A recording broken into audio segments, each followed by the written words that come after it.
was 5 days before Christmas, 1968, on a typically cool night in Northern California, when gunshots suddenly rang out, killing two high school students, David Faraday and Betty Lou Jensen, while sitting in their car on Lake Herman Road, a local lover's lane.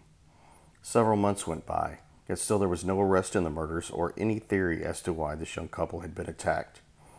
It was the following summer, just after midnight on July 4, 1969, when another young couple, Michael Mougeot and Darlene Farron, were victimized in the same fashion as they sat in their parked car in the parking lot of Blue Rock Springs Park in Vallejo, California, just 4 miles from the location where the first couple was murdered. In this incident, one of the victims survived and gave a description to the police. A pattern was now emerging. Weeks later, 3 identical letters postmarked July 31st were sent to 3 Bay Area newspapers claiming credit for the crimes and providing details on the attacks. Each of the letters contained part of a cipher, a message within a cryptic code. This was to be the first of 4 ciphers sent by the killer that he claimed, if solved, would ultimately reveal his true identity. It was not until a few days later, when another letter postmarked August 4th was received by the San Francisco Examiner, that began with the words, "Dear Editor, this is the Zodiac speaking."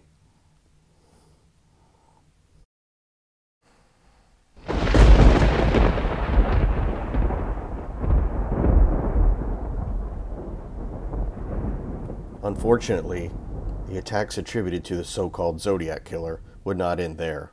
On September 27, 1969, Brian Hartnell and Cecilia Shepard were bounded and stabbed repeatedly by a man wearing an executioner's mask and a costume with the Zodiac symbol on it. Brian would survive.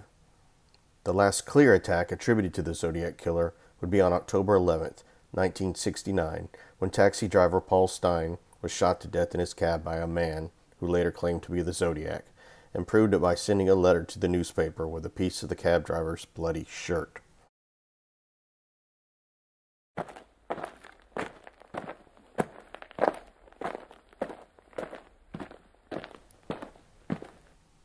Hello, my name is Drew Beeson, and what you had just heard was a brief synopsis of the Zodiac killings.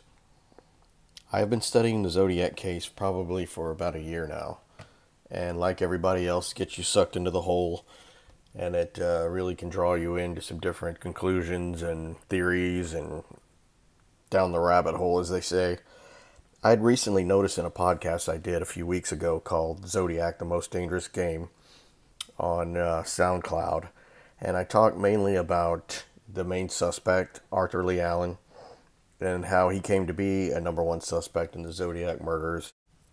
And as the story goes, Don Chaney met Arthur Lee Allen, Lee as he was called, through his younger brother Ron, who was roommates with Don at Cal Poly. Arthur Lee Allen became the #1 suspect in the Zodiac murders, namely because of what Don Chaney had gone to the police with sometime back in 1970, when he told them various things that Arthur Lee Allen told him. Much of this is noted in an interview called His Name is Arthur Lee Allen. It's on YouTube. It's pretty well watched by a lot of the people that follow the Zodiac case out there. And what I had basically mentioned in the podcast is the contradictions that Don Chaney has made between an interview he did with Tom Voigt, as everyone out there knows in the Zodiac world is one of the #1 Zodiac researcher and has been for years. That's one of the major Zodiac websites. But Tom Voigt did a sit-down interview with Don Chaney back in 2000 and asked him a lot of different questions. He put a transcript of it on the internet. It's very interesting stuff.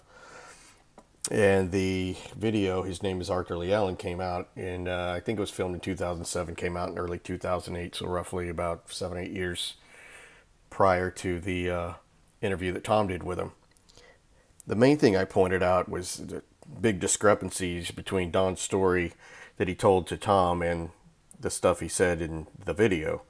It seems like his memory got a whole lot better during the video, which was later. Generally, when you get older, your memory gets worse, not better. So that's one of the main criticisms that people bring forth against Don. The first discrepancy I pointed out was how Tom Voigt had asked Don Chaney about a pen light that the Zodiac put on his gun, and that was obviously brought forth in one of the Zodiac letters, where he said when he did one of the attacks, he attached a pin light or flashlight to the handgun to make it easier to see at night. And Tom had asked Don about this and said, do you ever remember him showing it to you and demonstrating it? And I believe Don said, no, I don't really recall that. He may have put it on a rifle or something like that. So he really wasn't ever clear that it was ever demonstrated to him. Then when you watch the video, his name is Arthur Lee Allen. Don clearly recalls an incident where Arthur Lee Allen hands him a handgun with a pin light on it and says, point it at that wall. And then Don remarks that if you would point that pin light at the wall, the bullet would go exactly where the light went. So that's the first discrepancy of many that was you can find between both the transcript and the video. Another discrepancy that comes up that's very blatant is when Tom Voigt is asking Don Chaney in the 2000 interview about two of the murder sites, specifically, actually all three. He asked him if he's ever been to Blue Rock Springs Park, which is noted at the intro to this video. That's where the second set of confirmed Zodiac murders were, between Mike Mougeot and Darlene Ferrin. When Don's asked by Tom about this, he acts like he says, I think I'm paraphrasing, but he says I'm not familiar with Blue Rock Springs Park. And then going fast forward 8 years later in the video, he clearly states that Lee Allen got him in the car and they drove up to Blue Rock Springs, and he showed him where he would, maybe attack a couple. And then they drove around to the back part coming up Lake Herman Road. And he talks about, Lee tells Don what he would like to quote unquote do to some girl there, and it's not pretty. So those are just two samples of some glaring contradictions that come out of Don. And I know most of the people out there that really research this case and have looked into Arthur Lee Allen has definitely picked up on the fact that Don doesn't always get his story straight. Another way in which Don acted really peculiar all along was always inserting himself into this case by accusing his friend Lee Allen of being the Zodiac Killer.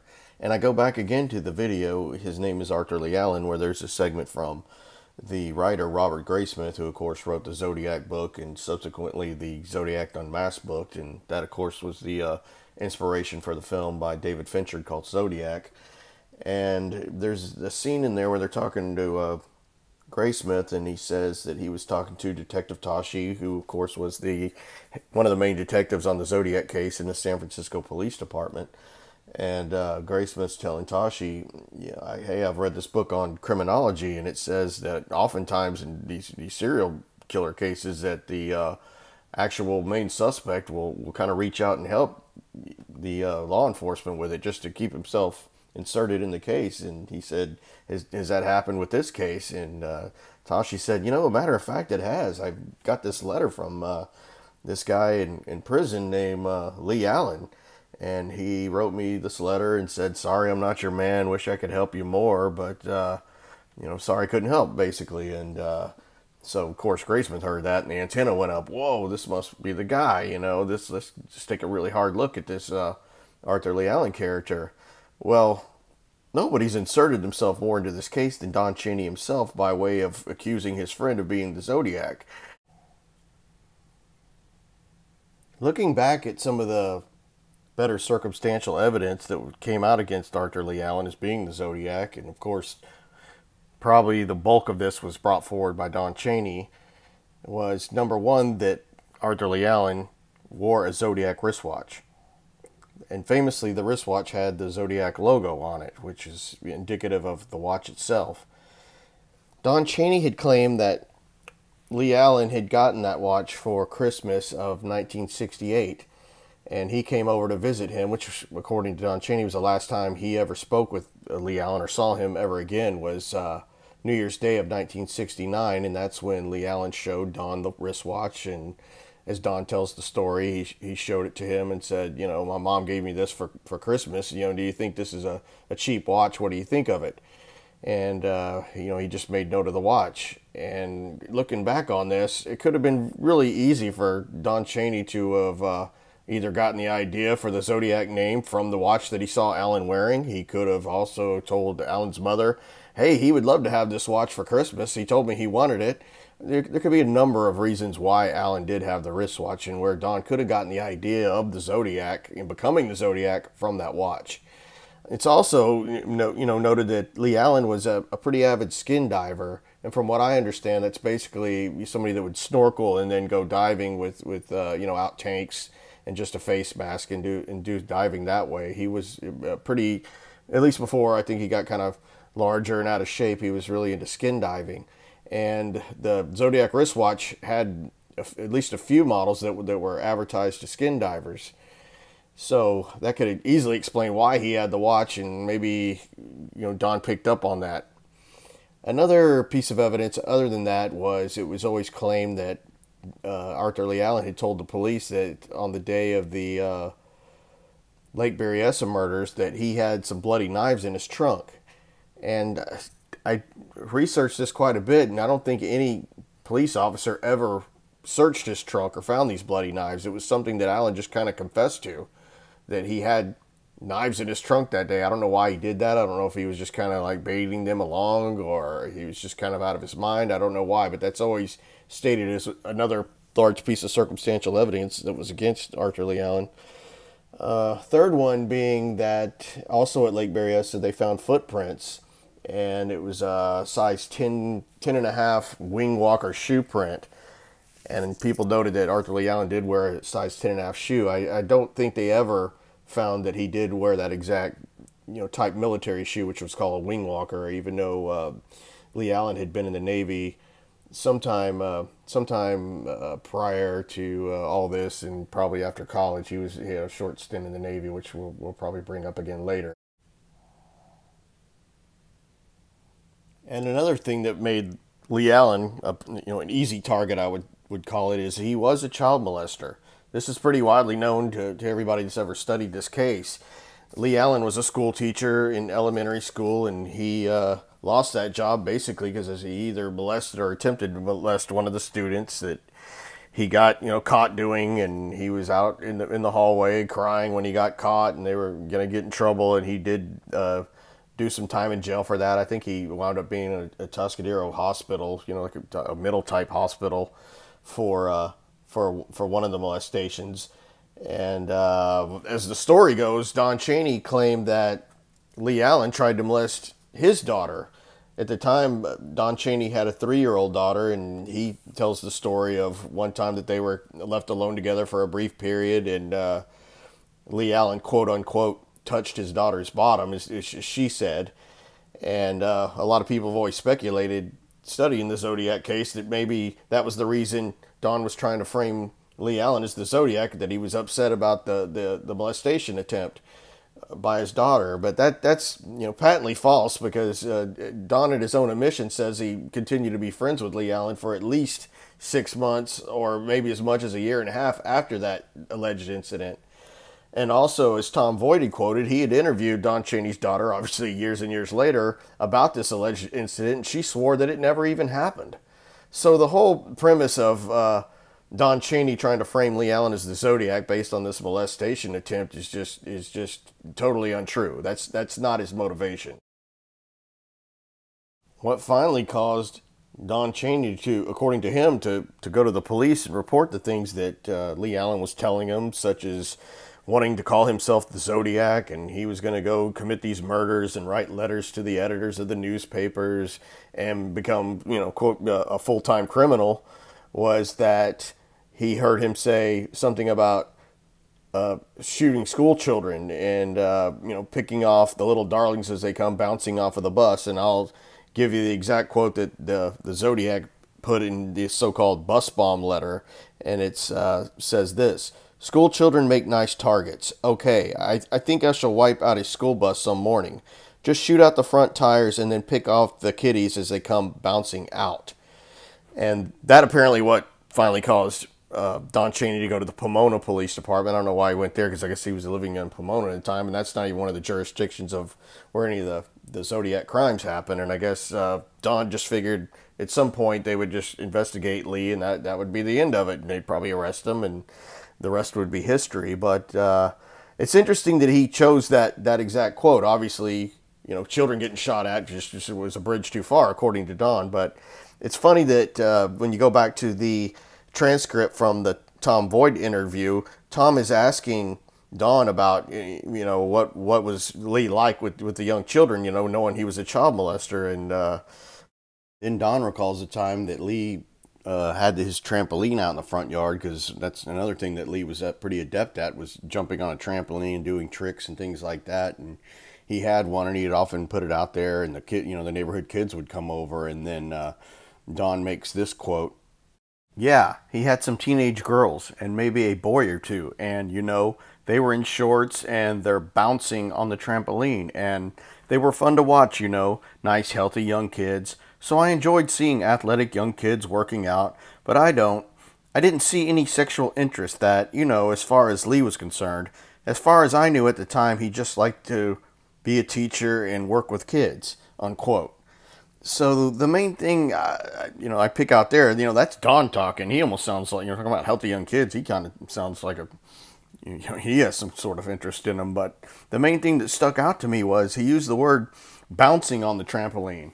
Well, that is what you do on a trampoline. But if you were to, pick any friend at random and say, okay, I see a group of kids and they're on a trampoline and they're using it the way it's supposed to be used, what adjective would you describe to explain what they're doing? And I guarantee you, probably more than 99% of the time, they're going to say jumping. They're not going to say bouncing.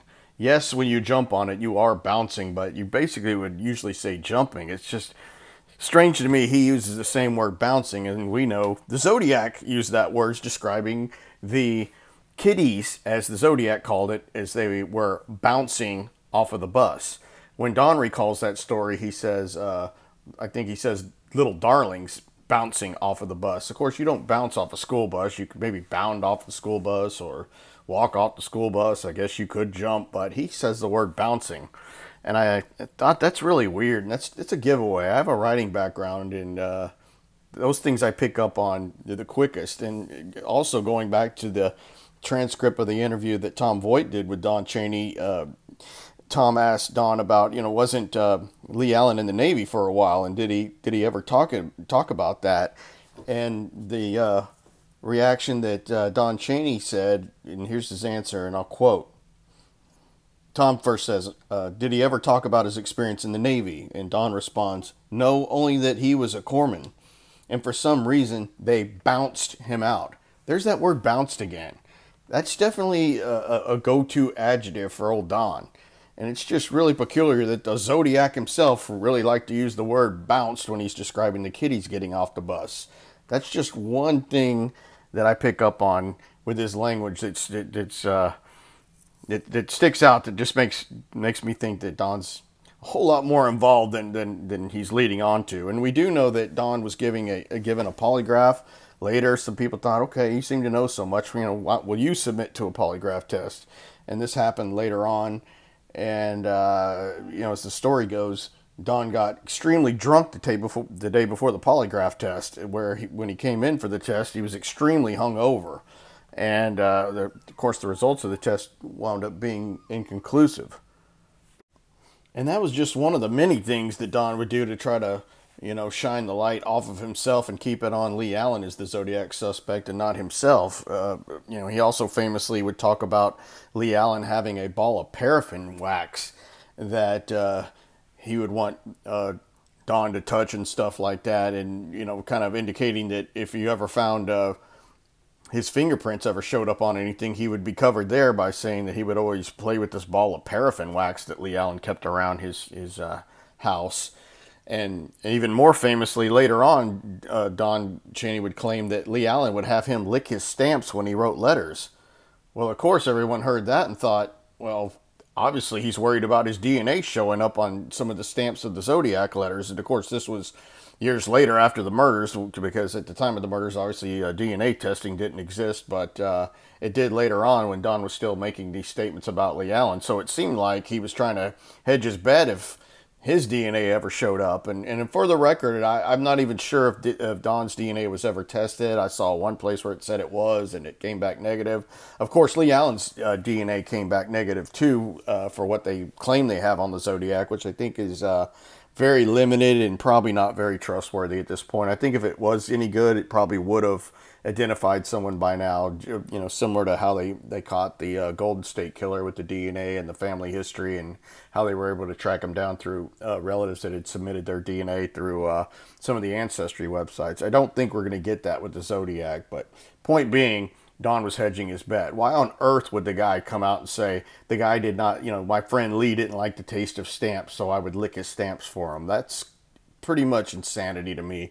I think Lee Allen could have just wet the stamps or something. I don't know if he was some serial letter writer other than being claimed he was the Zodiac. I don't know, but this is just another strange thing that Don would come up with. It seems like he wanted to put the emphasis back on Lee Allen, and if they ever found out anything on him, it was not going to match. And of course, I don't think they got a palm print off of the Paul Stein cab. None of that ever matched up to Don. I'm pretty sure they did test those fingerprints, but I don't really know how good they are, so you got to take all that with a grain of salt. I do know that Lee Allen did pass a polygraph, and before he passed away, I believe he was actually looking forward to taking another one just to clear his name. I think maybe for a while he didn't mind being looked at as the Zodiac for the attention of it, but I think it got tiresome for him, and he wanted to be done with it. I think he definitely wanted to get that off of his back, and he from what I read, he was planning on taking another polygraph. Some people claim that the police were closing in on him before he passed away. That's never been proven. I don't think there's not enough evidence. They had no DNA on Lee Allen. They had no fingerprints on Lee Allen. All they had was the stories from Don Chaney himself. That's all they had against Lee Allen. But going back again about Don and studying the Zodiac, if you look at the ciphers, and you look at the bus bomb diagrams, I think there was 2. Obviously, whoever the Zodiac was, whoever you think the suspect is, or if they're still out there, or if it's, who I think it is, this person is heavy into mathematics.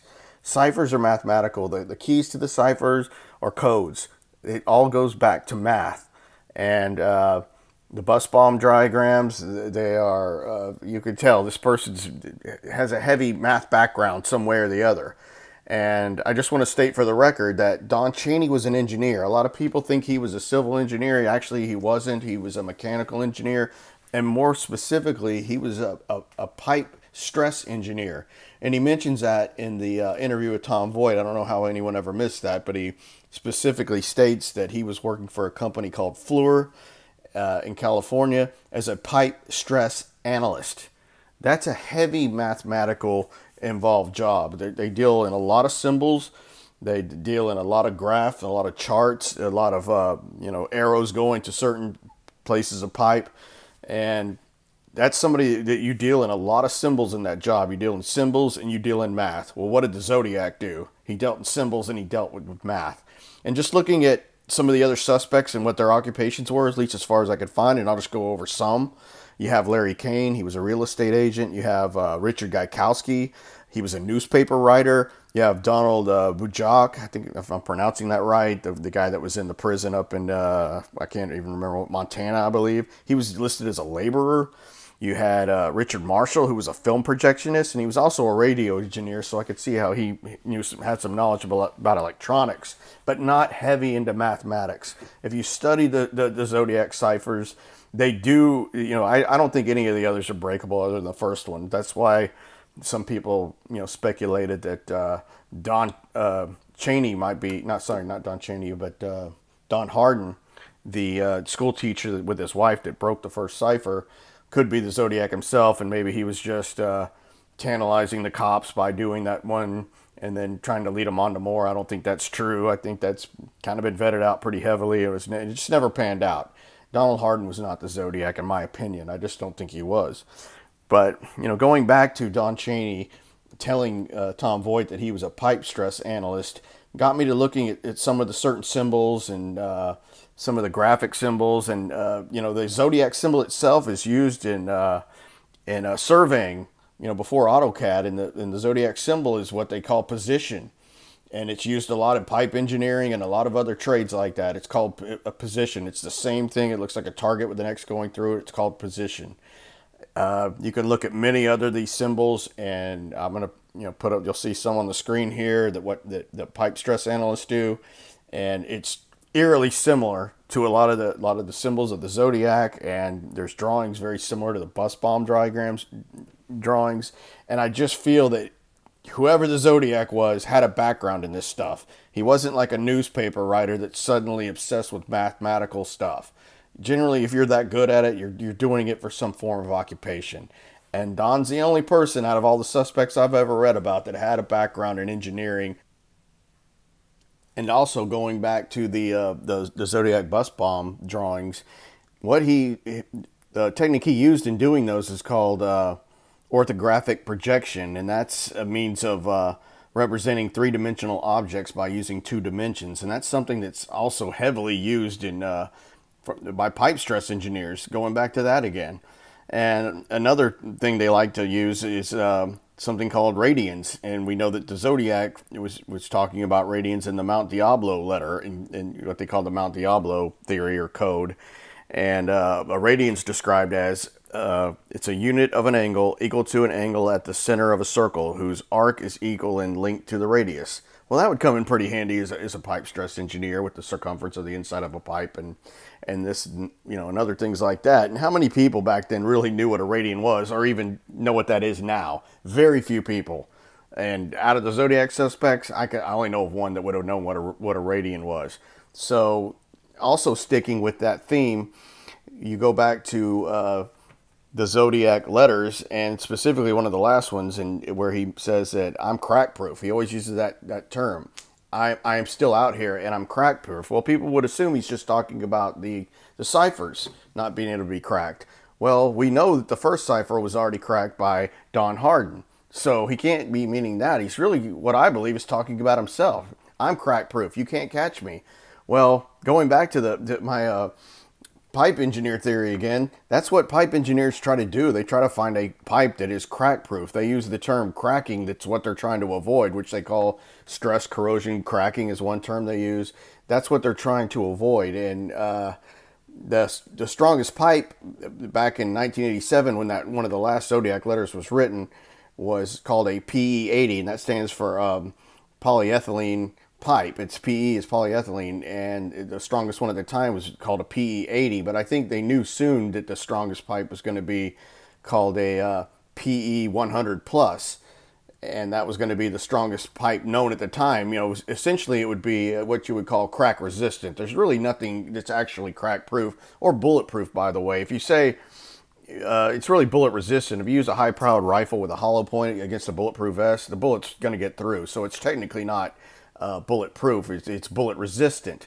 But what I think he's going with this is, he's talking about in his own term of terminology. I'm crack proof, and he actually uses on that 1987 letter where he's talking about what they call the Zodiac scorecard at the bottom of a lot of the letters, where it would say SFPD for San Francisco Police Department, -0 meaning you haven't caught me, and then he would do the Zodiac symbol, and he would put -17 plus, meaning there's 17 people I've killed, and plus meaning more to come. But on that last letter in 87, he wrote -100 plus, and I thought that was really interesting that he chose the 100. Obviously he's trying to claim that he's killed 100 people and more are coming, but that's the symbol of that pipe. The PE 100 plus is the strongest pipe known, and it wasn't really put into ground until 1990, so it was 3 years after that letter was written, or close thereabouts. But I think they knew that pipe was coming, and there's even an organization that was